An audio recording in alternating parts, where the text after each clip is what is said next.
My name is Jake, and I never thought delivering pizzas could be a truly terrifying job. I was just a college student trying to make some extra cash, and the late-night shifts at Tony's Pizzeria were the answer to my financial woes. Little did I know that one fateful night would forever change my perception of horror. It was a typical Friday evening, and the rain was pouring down in torrents. My battered old car was my faithful companion, navigating the winding streets of our small town. The pizza was piping hot, and I had a single delivery left, 13 Maple Street. As I approached the address, I noticed that the rain seemed to fall harder, creating a wall of water in front of my windshield. Maple Street was an eerie place even in broad daylight.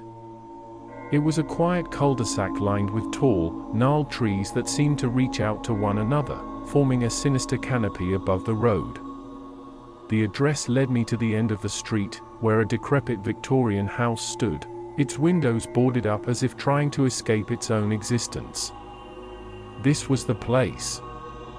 The feeling of unease washed over me, but I had a job to do, so I grabbed the pizza box and approached the door. Before I could knock, the door creaked open slowly, revealing a pitch-black interior. My heart raced as I called out, "Pizza delivery." No response. I stepped inside cautiously, and the door closed behind me with a low, ominous thud. The air inside was frigid, and the silence was deafening, broken only by the incessant patter of rain outside. As I ventured further into the darkness, I stumbled upon an old, dusty hallway. The walls were adorned with peeling wallpaper, and the flickering light bulb above barely illuminated the narrow passage. The smell of dampness hung in the air, and I could hear my own labored breathing. Then, I heard it, a faint whisper, like a ghostly murmur in the distance. It was coming from the end of the hallway, where a door stood slightly ajar. My heart pounded in my chest as I approached, pushed the door open, and stepped into a room bathed in an eerie, blue glow. The room was empty, or so it seemed at first glance. But as my eyes adjusted, I saw them, a group of people, dressed in tattered clothing, their faces pale and lifeless.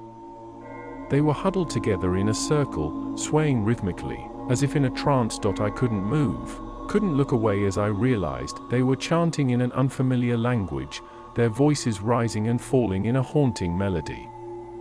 In the center of the circle, a young woman lay motionless on a makeshift altar, her body adorned with strange symbols drawn in what looked like fresh blood. As terror coursed through my veins, I dropped the pizza box. The cult members stopped chanting and turned their hollow, vacant eyes toward me, their faces twisted in malevolent grins. The woman on the altar opened her eyes, and they were pure darkness, devoid of any humanity. In a voice that seemed to emanate from the depths of the abyss, she spoke, "You should not have come here." With that, the cult members lunged toward me, their fingers like claws, their mouths twisted into grotesque snarls. I stumbled backward, crashing into a rickety bookshelf, sending a cascade of dusty tomes to the floor. Desperation gripped me as I scrambled to my feet and bolted for the door, but the door slammed shut, trapping me in the room with the deranged cultists. Panic surged through me as I looked around for an escape route. There was none. The cult members closed in, their fingers brushing my skin, sending icy chills down my spine. They whispered incomprehensible incantations, their voices echoing in my ears, driving me to the brink of madness. Just as I felt myself slipping away into the abyss, the room plunged into darkness. The cultists' eerie chanting ceased, and the cold grip of their fingers disappeared. I fumbled for my phone, found the flashlight, and scanned the room. The cultists were gone. The room was empty. With trembling hands, I pushed open the door and fled the accursed house. I ran through the rain-soaked streets, not looking back until I reached the safety of my car. My heart raced, and my breath came in ragged gasps. I sped away from that nightmarish place, leaving it far behind. I didn't stop until I was back at Tony's Pizzeria, where I quit my job on the spot. The experience had left me scarred, and I couldn't bear the thought of ever delivering another pizza again. To this day, I have no explanation for what I witnessed in that house on Maple Street. I only know that it was a horror beyond imagination, a terror that will haunt me for the rest of my days.